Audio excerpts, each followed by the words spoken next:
Hey folks, welcome back to the DarkHorse Podcast live stream number 160 Q&A segment about to go. Now with more cats. Now with more cats. Now with fewer cats. Oh, less cats than just a moment ago. Which one is it?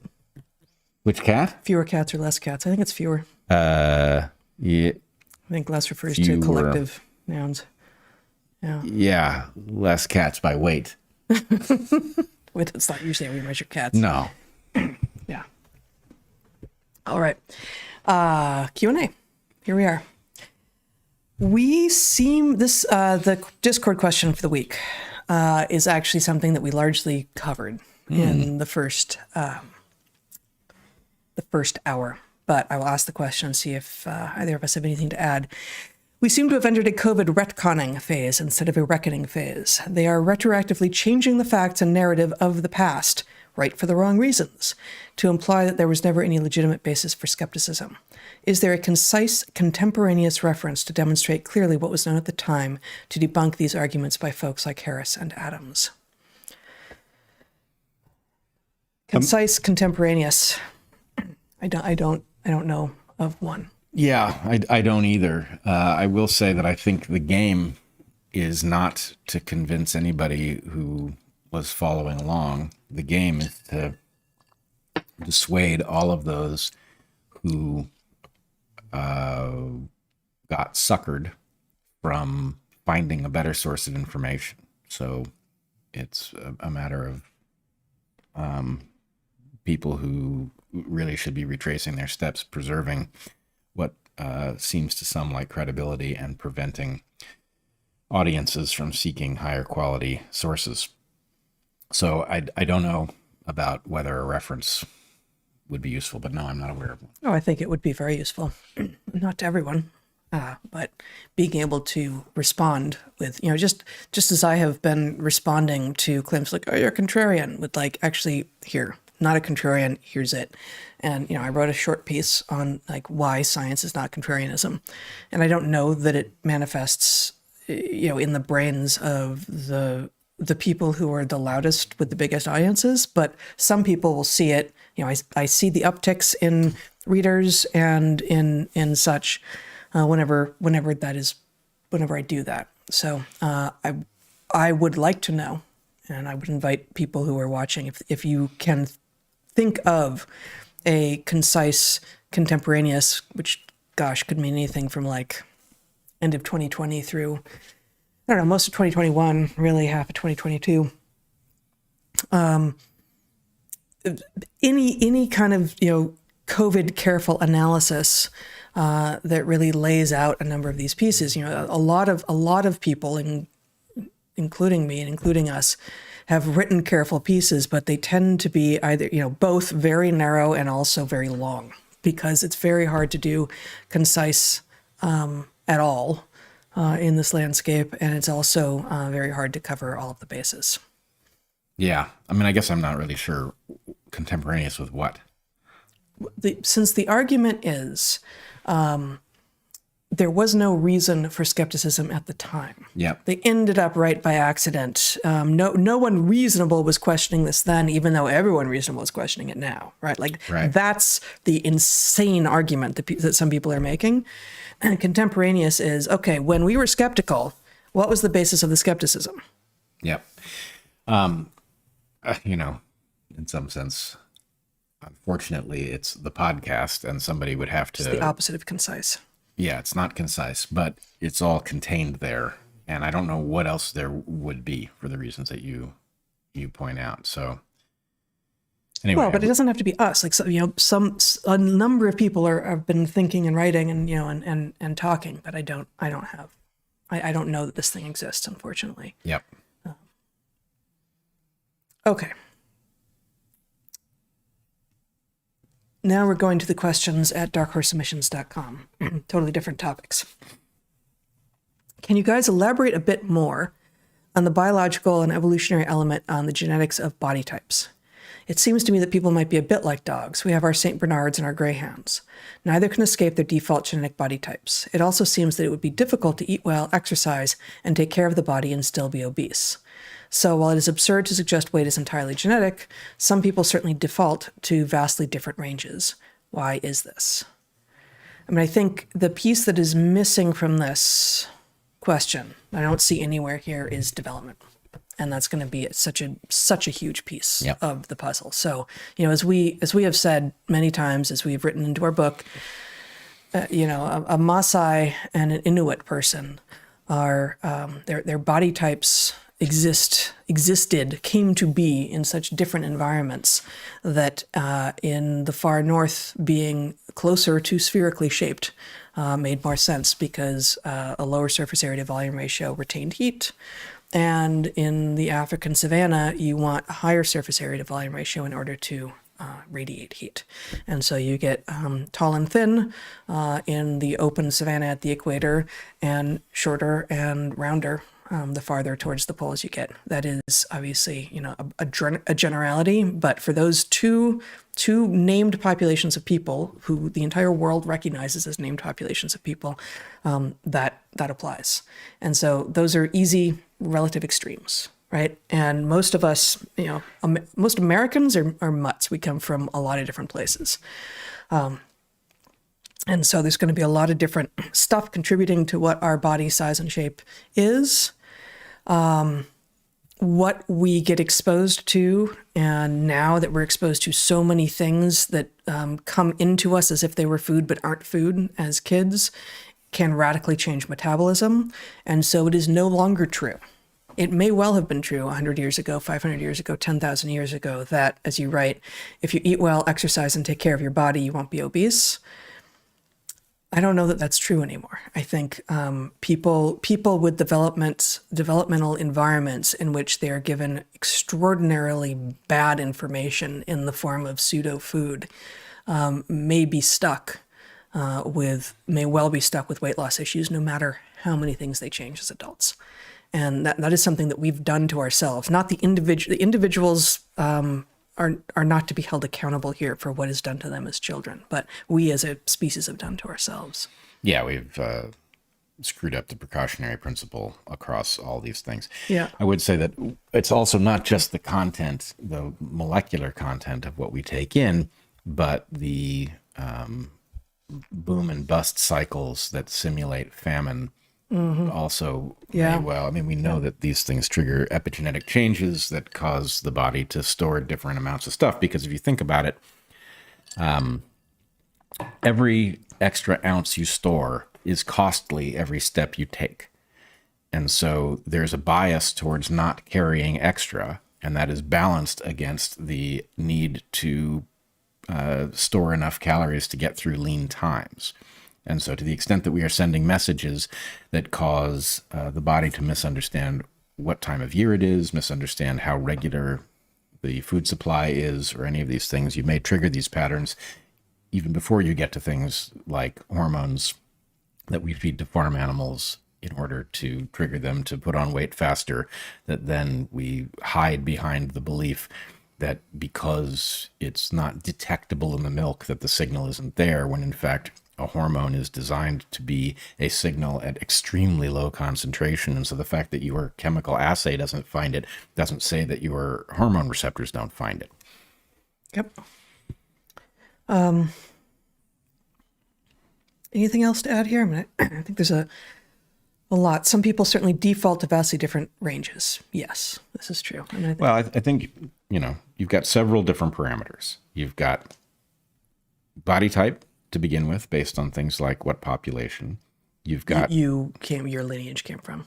Yep. Mm-hmm. You've got things like developmental exposure to things that simulate famine. You've got developmental exposure to things like hormones that affect the regulation of weight. And then you have toxins, which may disrupt the normal function. And all of those things... And toxins include not just like glyphosate, but also sugar and seed oils. Sugar, estrogens from plastics, all sorts of things. Basic point is you've got a system that is built for a world of a much more limited it's not that the number of molecules is all that limited, but the number of types of molecules you were likely to encounter and in what sorts of quantities was much more limited. And all of those things result in the setting of some set point. And that set point is something that people struggle against in adulthood because the body has picked an arbitrary number that makes sense for some environment that doesn't really exist. And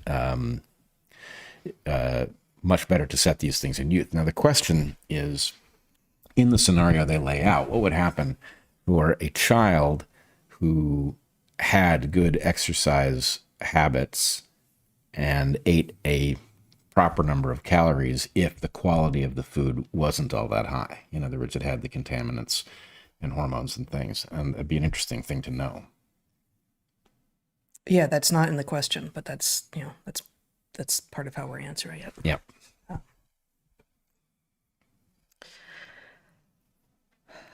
Dogs and eating healthfully.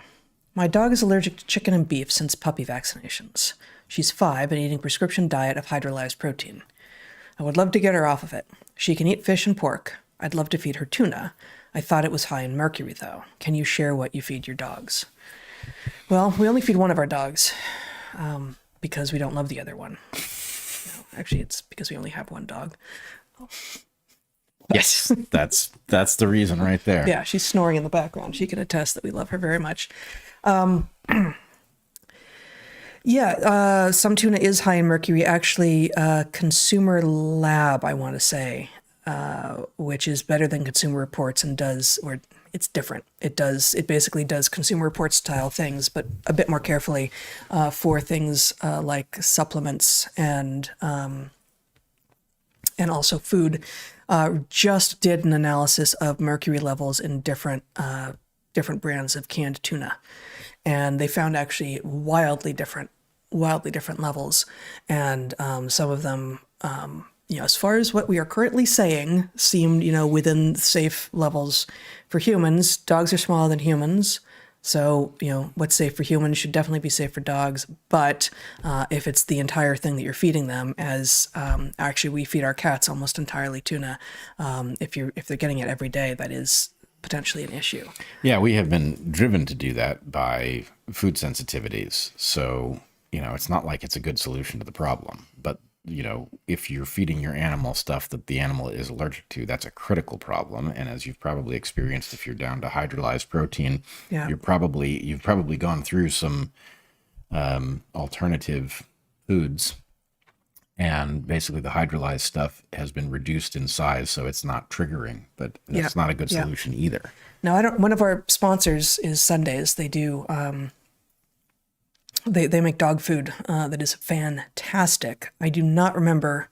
I know they have at least two, and I don't remember if one of them is chicken and one of them is beef. But if they have a non-chicken, non-beef brand, Maddie loves it, and it's really good for her. Raw meat, fish and pork. You're talking about having to spend a lot of money and a lot of time, but that's what they should be eating. Yeah, right?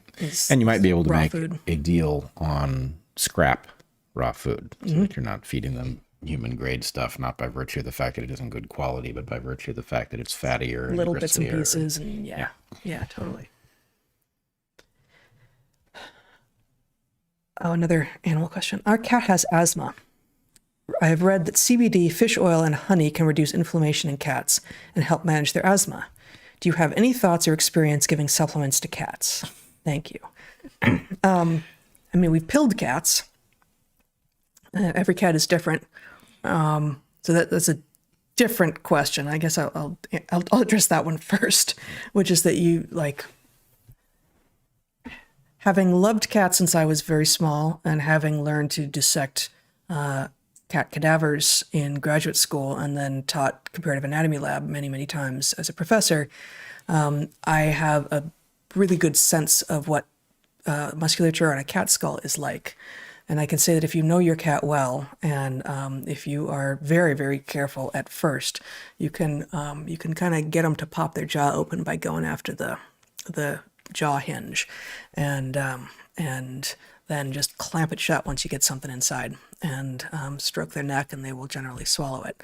It's not perfect. No, it is not. If the cat escapes before they've swallowed it, and they will pull the Jack Nicholson character in One Flew Over the Cuckoo's Nest, as presumably mental patients everywhere who are onto the game will hide the pill under their tongue or something and then wander off. And unlike the Jack Nicholson character in One Flew Over the Cuckoo's Nest, the cats will dispose of the pill like under the couch or something, and you'll never know, which is a problem. Pilling of cats is both about your particular relationship with your particular cat, who the particular cat is, but then there are some universals of anatomy and physiology that you can leverage to your benefit.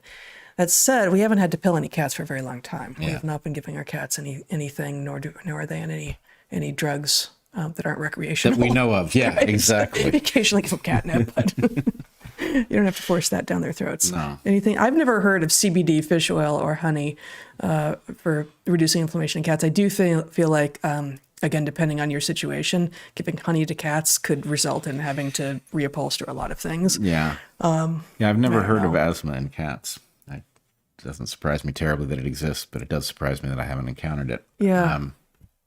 But I do wonder in a case like this, if there's not something triggering the cat, and you might not be better off figuring out what that thing is. So for example, Mm-hmm. I had what was called cough variant asthma that went away completely at the point that I got past when I realized I had a wheat allergy and got rid of it. So it's a question about whether or not you're triggering an inflammatory state with something, and then you're going to treat it with something else where you'd be better off getting rid of the inflammatory state. Yeah, and that's why I read this question after the last one. That the previous person, it was dogs, but has identified what they think, and which seems totally plausible. We know this to happen. Are allergies to a few common proteins in dog food due to puppy vaccinations. And that leaves the animal on a much limited diet, presumably because there are lots of symptoms manifesting when they're not on that limited diet. But asthma being one of these things that until your experience, I had never heard of that as an effect of wheat intolerance or gluten intolerance or really any of these sorts of dietary intolerances. So you became so overall healthier in every regard. Yeah. When you took wheat out of your diet, that it struck me that anytime someone has a general condition where, and especially if a doctor has been like, oh, it's idiopathic, right? That's the word, right? Like, which means we don't know. Consider that it's a dietary allergen. Yep. Yeah. I would also consider. Vitamin D was on your list of things? No. I would consider vitamin D, and I would consider vitamin D over a long enough period of time that it is likely to have an effect. Yeah, I don't know what dosage. I don't know how you get vitamin D into a cat, or what dosage. You're not going to give them 5,000 IUs vitamin D. No, but it seems to me that the easy thing to do is to cut open one of those capsules and put it on food, and they're liable to smear it on their nose, get them to lick it off. Right. But anyway. Yeah, I mean, that is one thing you can do. I wouldn't do it with any of these CBD, fish oil, and honey. You don't want to smear those things on the cat and expect them to lick them off. Mm-mm. No. Fish oil, they might. I bet they would drink honey, like if you make like a warm, not super hot, but like a tea.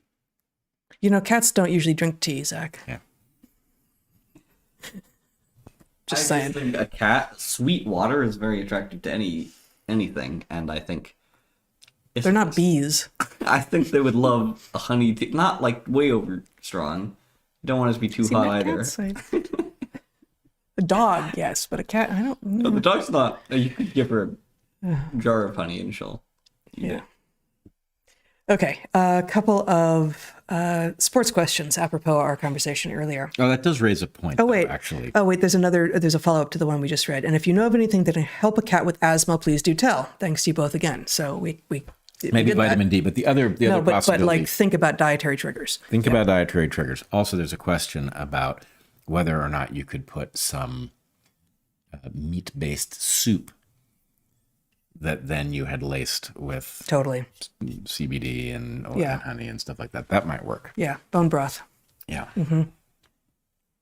Okay. I play 8 and 9 ball competitively. The understanding within the sport, which I find to be an anomaly myself, is that the best women cannot realistically compete at the highest level with the best men. Siming Chen, I don't recognize the name, so I'm probably butchering her name, might be the only current exception to this. Could this relate to boys engaging in hand-eye activities at a much younger age and more frequently in the aggregate at a cultural level? Have men had a stronger evolutionary need to develop certain hand-eye and muscle memory skills? What do you think? Yeah, it's in this case, it's obviously not about brute strength. You don't, anyone presumably can wield a cue, but the hand-eye coordination question, I think, I'm trying to think of the places that we know that are established that even the naysayers will agree, like, okay, right, manipulating objects in three-dimensional space in your mind is something that men are more likely to be able to do than women, and textual, text recognition is something that women have greater facility with than men. Those are two of the ones that show up. But hand-eye coordination, I kind of don't see why not, right? Like given a history of men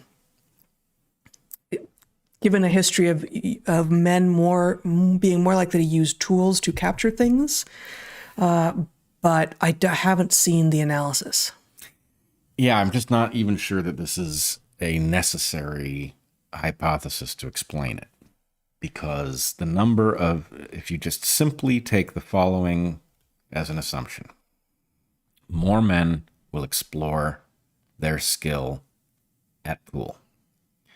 Then the point is you're dealing with a larger population. The tails of that distribution include more people. You're going to reach farther into the extremes. And so if you just simply... So the best professional billiards players are not necessarily the best of what the population had to offer, because you were pulling from a smaller population. Right. You're pulling. Yeah. And so anyway, if it is true that more men pursue pool enough to get rewarded and reach the highest levels than women, then you would expect the women to be less extraordinary, because you're censusing a much smaller population, even if you censused all men and all women and they were dead even. Right. So that's an annoying explanation, because it doesn't really, and it would actually predict. I don't know. I don't think it's annoying. It's a little hard to explain. But why is it annoying? Well, it's annoying because you see a pattern, which is, the women in the sport aren't able to compete with the top men. And it's like, actually, that has nothing to do with male and female. It has to do with... Well, no, but it does have to do with male and female. It starts earlier. Yeah, it has to do with tendencies to pursue rather than capacity to accomplish. Well, on this, this is the literature that I delved into during and after the whole Google memo debacle, in which James Damore made the just outlandish claim that men and women are different in some ways and have different interests. That guy. I know. Can you believe it? The audacity of that guy. And my first thought was like, yeah, obviously. And then you go into the literature, the good part of the literature on these questions. And of course, there's a lot of bad literature. There's a lot of bad science everywhere. But the good science on these questions very often end up being ones of actually different interests. We find no evidence for different capacity between the sexes, but we do have different interests. And then once you have different interests, then you start canalizing, and the canalization results in exactly as you say, sort of smaller populations among the less interested sex that the best of the best are being drawn from. And so it's not the best of the best, it's the best of a smaller best as opposed to the best of a larger best. And you've drawn some cute little, is that an anaconda that's eaten a capybara, or? No. These are two. No. Hold it back towards you. It's out of focus. Oh, it's out of focus, right. That's perfect. Yeah. Okay. But you forgot the head. So these are two normal distributions. We could get fancy. They could be power laws. But anyway, the point is they have the same mean. But so these are... But so is it intentional that the x-axis is different on the two of them, or that's No, just the way you drew it? That's just because I suck at drawing. Okay. Well, and like non-existent, but implied differently. Okay. Right. Yeah. Anyway, the point is the x-axis here is awesomeness at pool, right? These people are not awesome at pool. So not awesome. Yeah, in fact, they're so bad at pool that they could drown at it, even though it's not an aquatic sport. But over here, you have It's spelled people. the same, right? What? It is spelled the same. Yeah. Over here, you have people who are extremely awesome. These are men, a larger population. So the same shape curve, a larger number of people gives you explore further into the tail of the distribution of pool awesomeness than you do in a small population where you do have some awesome players, but they are much less far down this this leg of the distribution. So anyway, the idea that there is a player who may be an exception to this rule is actually a prediction of that model. Wait. I feel like... Are you mic'd? Yeah, I'm like... I feel like that lower normal distribution, the one that you imply is women's pool players, or women pool players, should be shifted over to the right because women who explore their talent at pool should be more likely to do so if they're natively better or better in some realms. I agree. So Nice. I bet it will be not actually, I bet the men's one will be closer to actually evenly on either side of that center line, and the women's one will be stretched in some different way. And over It towards the depends right. what that's a graph of. If I understand your critique, then you're probably right. Women who take up pool and men who take up pool. Yeah. But if the point is anybody who's ever picked up a pool cue or anybody who's ever, played 5 games or more, right? Then it will look more like this. No one can see that. No, but I feel like I also think that a majority. I think that the same number of women and men roughly will have played a game of pool. I don't think that's going to differ tremendously. Everyone will. There are plenty of people who don't have. Maybe that is changing. No, I think there are lots of people who don't have access to pool tables or whatever. But the number But in of like men and women that do. in bars, like I there think- used to be often a pool table in a lot of sort of divey bars Oh, and I not think so that's divey bars, true, but at least used to be. I think I never spent time in these sorts of scenarios. Grew up with a pool table myself, so I didn't have to go to a dive bar. But my sense, at least from sort of the representation in popular culture, is that sometimes women would play, but mostly it was the dudes playing and the women sort of standing around admiring their skill. No, but that's what I mean. I think since they're in the same environment, the same number of women roughly will have played at least a game, even if the men end up playing hundreds of games for every woman that plays a game in a dive bar. I think if you're in those scenarios with the pool table as a main feature, Well, I don't know. That's my sense. I guess I'm not sure what the prediction is, what the point is. Well, then that graph should actually be of men and women that pursue pool professionally, and that the women should be shifted over farther to the right because there are more. in any case, I think we've got what we need. Okay. You got a tail of a distribution. The more people who try the thing, the farther down the tail you're going to explore, and that could well explain it, even if there is no inherent advantage to being male and playing pool. Yeah, and that's not to say that there couldn't be Yeah. a male advantage, but I like this. I find this non-irritating as an explanation because the observation that apparently pool players, billiards players are making can be true, and that can be not about intrinsic differences in capacity.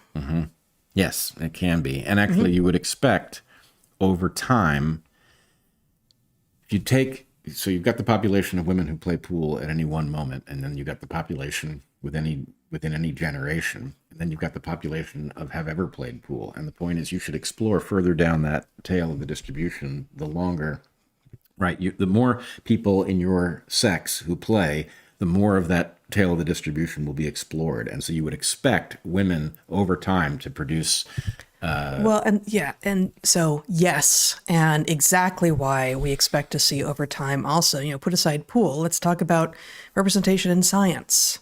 And we don't have to limit it to sex, we can do race, right? Like if Western science has been the purview of rich white guys for a very long time, then it is only going to be more recently that people who didn't look like that have been able to go like, oh yeah, actually, I could go into that. And for, until yesterday, practically, it was much harder to, grow up as someone who didn't have a long line of people who looked like them and go like, yeah, that's what I want to do. So, this is the place where representation actually can make a difference. Like, oh, you don't need someone, but it can be useful to have someone in history who looks something like you, who you recognize yourself in, to sort of open the door to aspiring to it. Yep. Another sports question. I see a major difference between objective sports, races, soccer, hockey, subjective sports, diving, gymnastics, figure skating, and hybrid sports. Boxing is objective for KO, for knockout, but subjective for a decision. To me, it seems that males gravitate. That's not a word. To me, it seems that males gravitate to objective and females to subjective sports. Do you agree? And what is the biological reason, if so?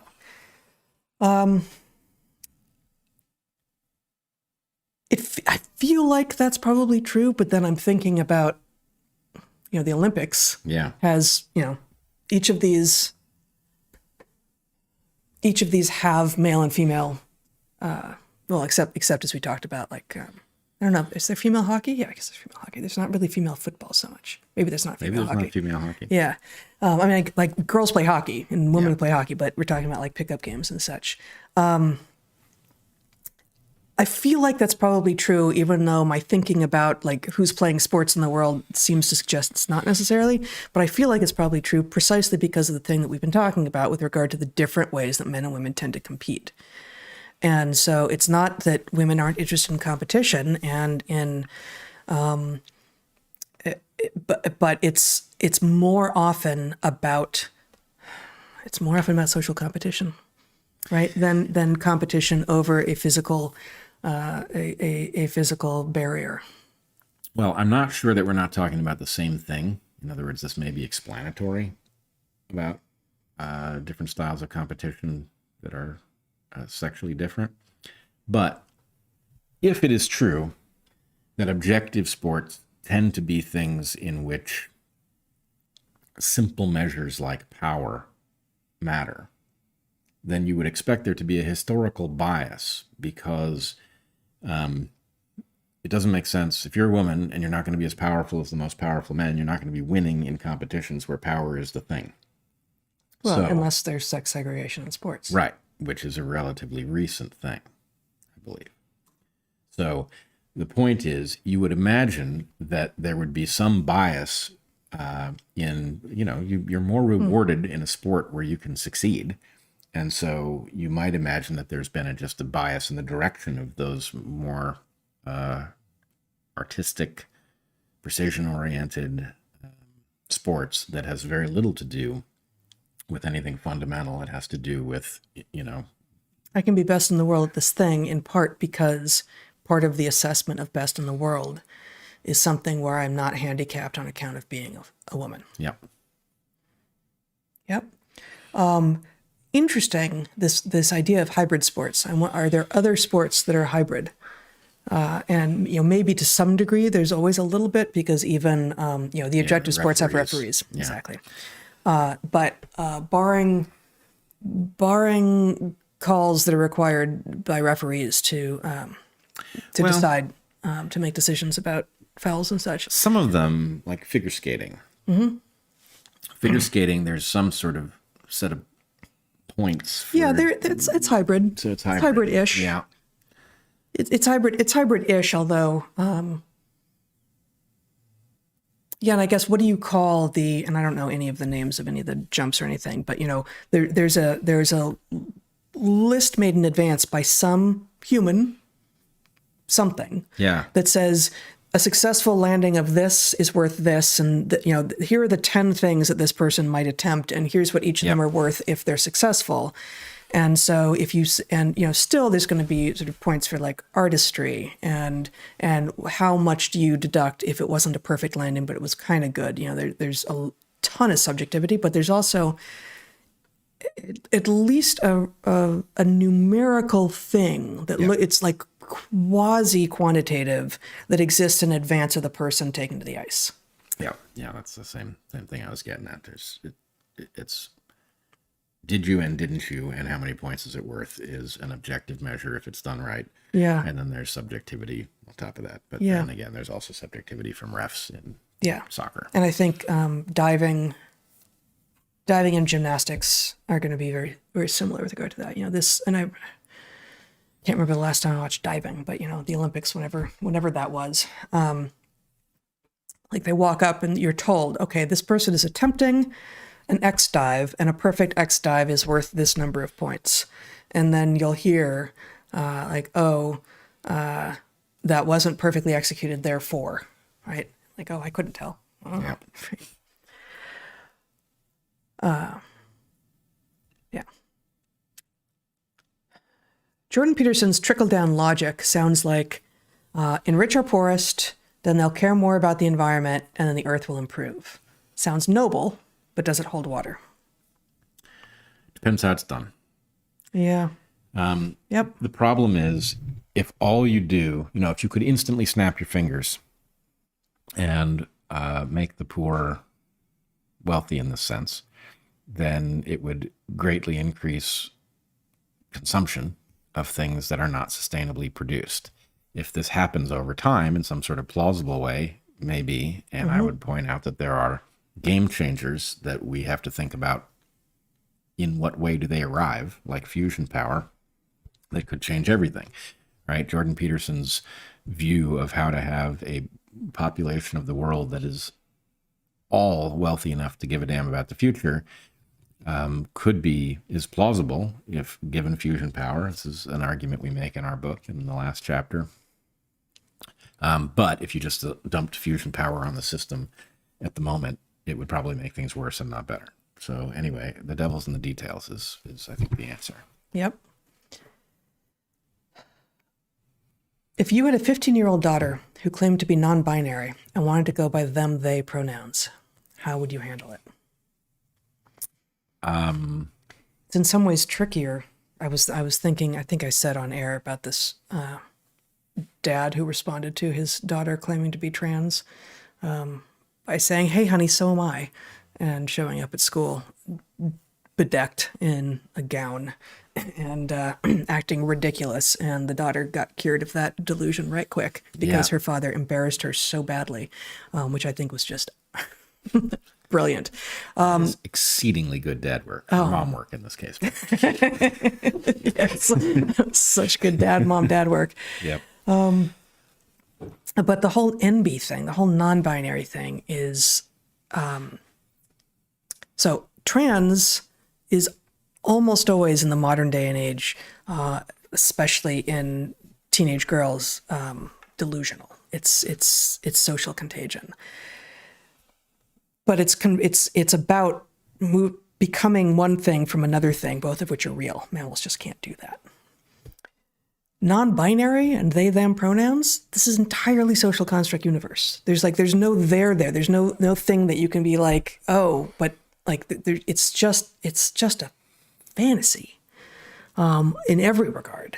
Like I'm neither this nor that, but you are actually. So I don't have a good, like, what, I don't know. I mean, the problem is you need the actual child in order to answer the question. Yeah, there's not going to be a script. You can't script it. Yeah. Right, you can't script it. I would say I would not indulge the pronoun thing at all, even if your kid is trans.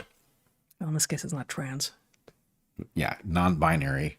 That just means your kid's not good at computer science. But not funny.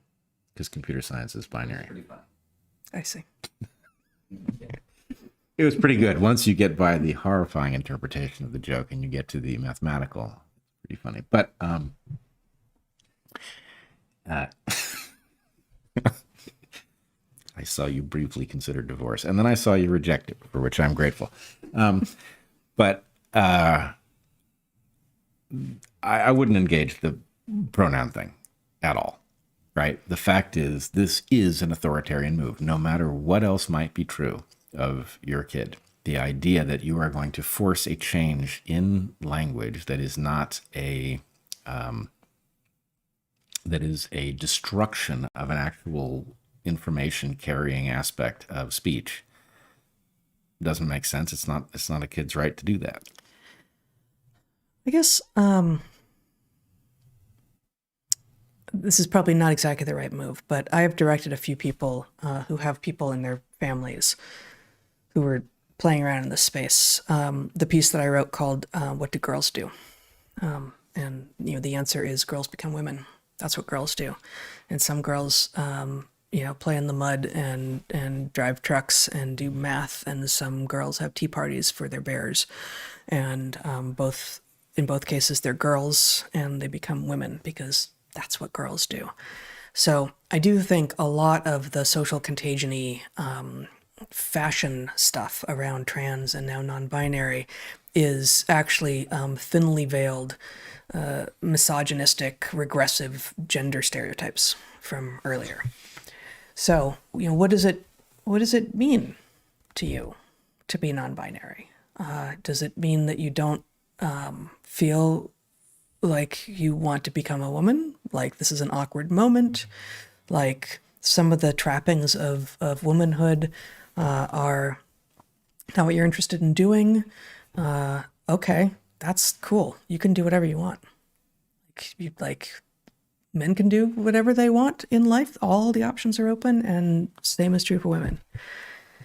If what you're telling me is that you don't like the changes your body is going through, well, that's puberty.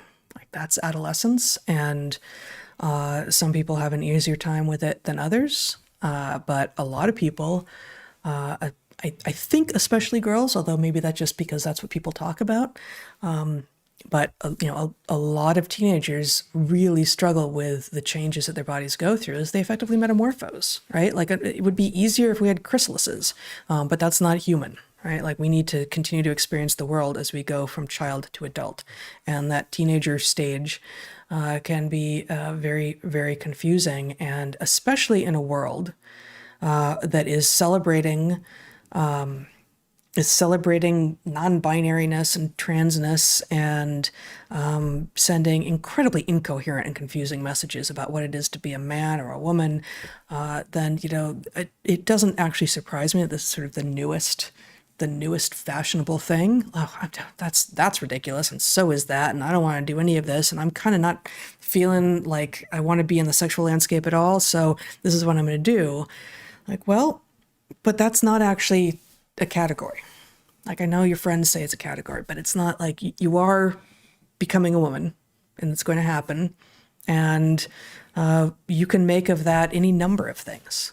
And it's going to be more productive and amazing for you if you don't obscure that behind some category that didn't even exist 10 years ago. I would recommend that you, as a parent, listen to Jordan Peterson's most recent Joe Rogan appearance. He goes through a dissection of normal psychological changes that girls face and why that is fueling this particular fad. And I don't know whether a kid could hear it, but I do think as a parent that having heard it will leave you somewhat better armed to know what it is that you're confronting. And in fact, he talks about... Well, but he only talks about trans, though. I mean, I agree. It's an excellent bit of analysis that he does, but this NB thing is different. I'm not as compelled at that, because I think there's true trans, as we've talked about many times. Then there's trans activism, which does seem to me like it is escaping the same thing. And so I'm just not sure why the analysis of non-binary and trans would be different. It seems to me it's exactly the same psychological pathway that would lead you there, unless there was something very specific going on. I'm not convinced, but still, I think, he's a wise man, and those are wise words that he's got in that most recent Rogan appearance. Speaking of, I have followed DarkHorse since Bret went on Rogan. I'm so very grateful to you both. Are you familiar with Convention of States? If not, please check it out. Just maybe our way out of this mess. Do you know this? Convention of States? That's not the... I don't recognize it. It's not the Peterson thing that he announced. He didn't give it a name. Yeah, I'm not sure. I'll look into it. Thank you. I hemorrhaged 4 liters of blood since having my daughter in November. I'm having surgery soon and may hemorrhage again. How can I mitigate the effects of vaccinated blood transfusions? I mean, there are in many healthcare environments the ability to request or to get donor blood, to only receive blood that you have had donated for you. That is challenging. It's not easy. But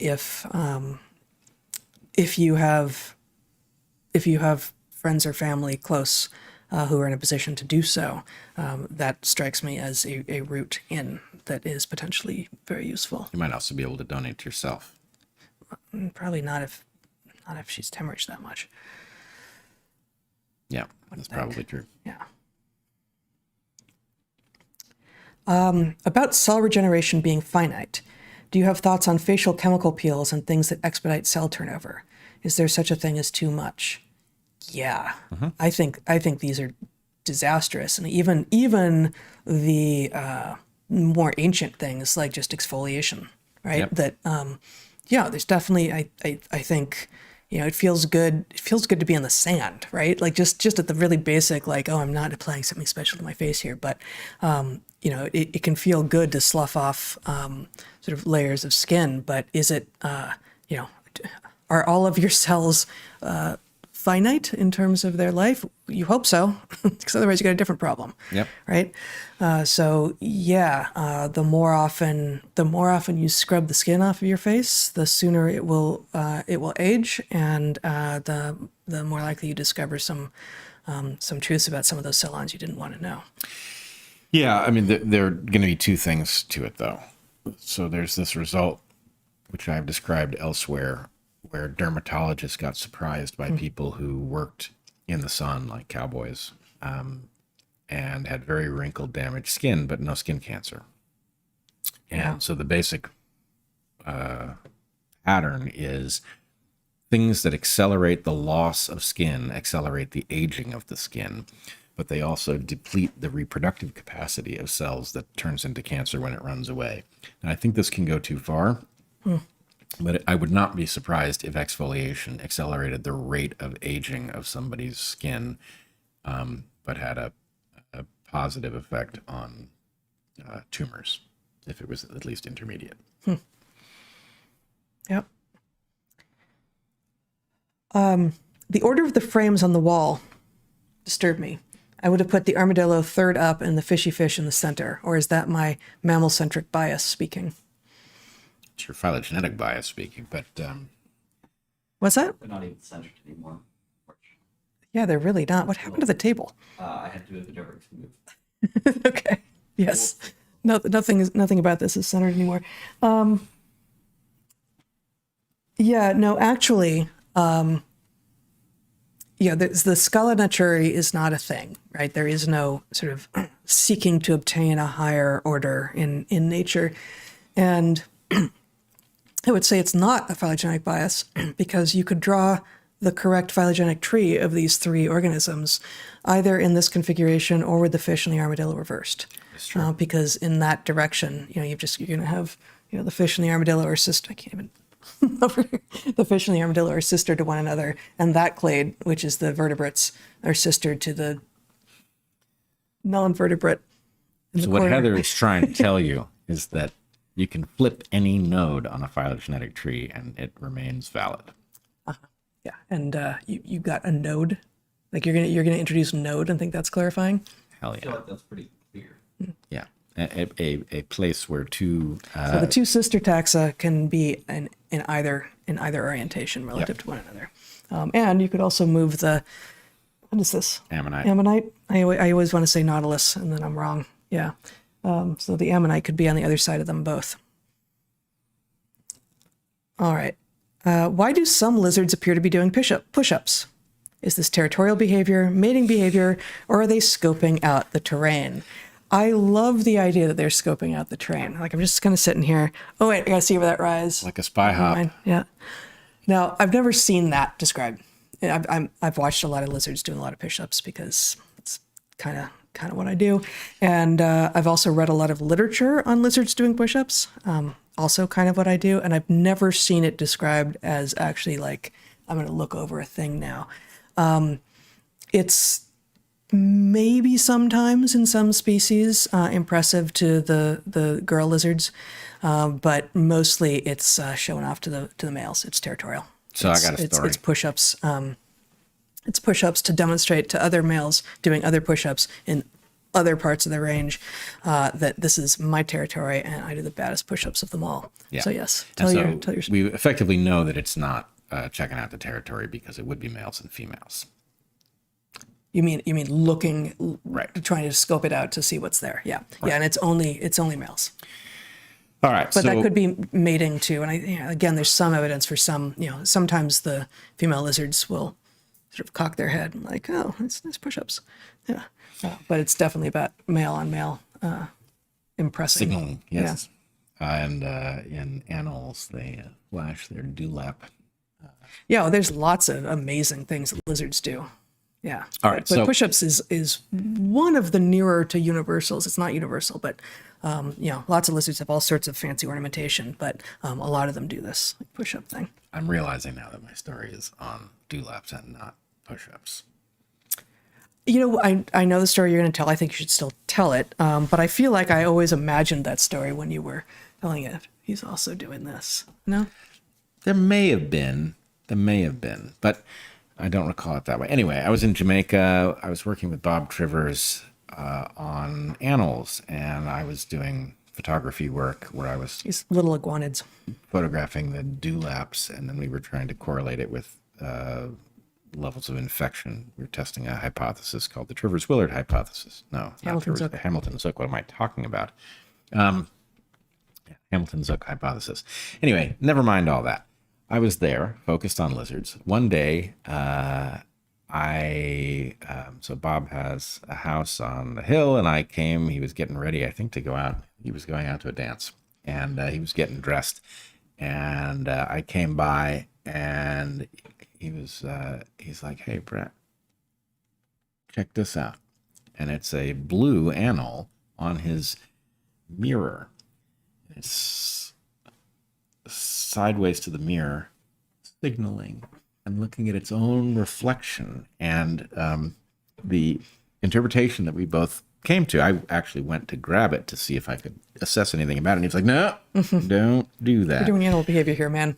Right. Don't touch the lizard." Don't touch the lizard. And so anyway, the interpretation was that the animal was signaling to a rival in its own mind that was perfectly matched. There was no way that either individual was going to back down on the basis that it had been outflanked. Yeah. And that it just remained there. As I recall, it remained for some days, perched there, ready to defeat I think the guy's got to tire soon. Yeah, he is. Although now that you mention it, I'm feeling a little tired. So anyway, Yeah. that was that. Very cool. Okay, we're gonna stop soon here. How much Chesterton have you read? A bit in writing the book, but not. He's a good writer in addition to having just a wealth of ideas, but not as much as I might have liked to. But man, is the stack of things I'd like to read big. So Yeah, the answer is a little for me, but not much. Can you acknowledge that environmentalism is a factless, fanatical religion yet? I know. No. Depends what you mean by environmentalism. Yeah, and environmentalism is capitalized. So, maybe that's like science, big ass science, right? So, just like, as I said in the main part of the podcast, I've been talking to people who actually care about sustainability, actually care about conservation, as contrasted with people who put that in their bios and make careers out of it, but don't actually know what they're doing or care anything about it. So a lot of what passes for environmentalism is garbage, of course. And for many people, because it's fashionable, it is a primary flag that they wave, even if they don't really have any idea what they're doing. So, that's true. But the idea that the environment ought to be one of our primary concerns. We have one planet, and we are cutting down forests, putting roads in places that have never had roads before, which gives access to interiors of habitat that have never had access before for not just humans, but the pathogens we bring, organisms that use the roads that aren't humans. We've got, glyphosate and other agrochemicals everywhere. We've got, a giant plastic gyre in the middle of the Pacific. And, we can go on and on and on and on. And we don't even have to ever mention climate, right? So that's the conflation that most people will make. Environmentalism equals the only thing that we must do is focus on anthropogenic climate change. It's not the same thing. So I would argue that actually sustainability has to be I can't say it has to be our top priority, but over the long term, that has to be true. Because everything else is subordinate to it, right? Our ability to live well on the earth, our ability to generate wealth, our ability to persist, our ability to protect ourselves, all of these things are dependent on us not degrading the planet over time, which we are doing extremely rapidly. And if you are expert enough to look at a habitat over time and to understand how it's changing, the rate at which we are degrading the place is extremely rapid and very alarming. So anyway, sustainability almost inherently would be the top concern for any wise population. For some populations, in some ways of making a living in the world, it may be a non-issue because they're self-regulating. But for any technological culture, it should be the top thing, which doesn't mean the other stuff isn't important. It's the one that, you can go through 40 years of tyranny, but if you destroy that on which we depend, much of it cannot be resurrected. So I think that's a misapprehension that people have. Yeah. Okay. Quickly, two last questions. Is the WEF the final boss, or are they just a front for a greater dysfunction? Yeah, it's hard to say. I don't think they are the boss. I think they are a symptom of whatever boss function is. They do seem awfully cartoonish, and it's hard to imagine that they're running the show. Yeah, it does. It seems too cartoonish, as you say. Yeah. What do you think of clean, that is to say, lab-grown meat? It's terrible. Yeah. I think it's a terrible idea. It's going to be disgusting, and it is going to be bad for your health. Yeah. It's virtually guaranteed. If I was in a position where I had to get my protein from lab-grown meat, like lab-grown cow or pork versus insects, I would go with insects for sure. Yeah. I mean, a 100%. cooked cricket steak isn't bad. And we've both. I've had insects a couple times in the tropics, street food, and I haven't liked it. They're not good. I don't have any of the cultural expectations that I will like it, and it seems grotesque and all of this, but they're real animals that provide, that lived some real life, and now you can convert that into energy, as opposed to whatever the hell's going on with the lab-grown meat. Yeah, I just don't see how it could possibly not be a health problem. Yeah. I also find it unlikely that it is going to have proper consistency to be pleasant. And so my fear is that they will go full Burger King on it, and they will basically treat the production of the proteins separate from the issue of texture and taste, and they will make something. They're going to add flavor added later, flavor added to taste. Flavor, color, texture are going to be dealt with in post-production, and it's going to be nasty. And God. if you want to eat that stuff, you go ahead. I'm just not going to eat with you. Yeah. I mean, they also, the fake meats, the veggie-based meats are predictably, I mean, it doesn't even, they I wouldn't even predict to be terrible for your health, because it seems like, oh, you're just making it out of vegetables or whatever, so it's not as good as meat, but like, it's still good. They're awful. No, the fillers and the gums and the things that are sticking them together. Well, and the seed oil, just everything about them are really, truly awful for you. And so you sort of, it's the same people just being like, here's our next best thing. Well, your first thing was worse than not eating most of the time. So try again. Yeah, totally.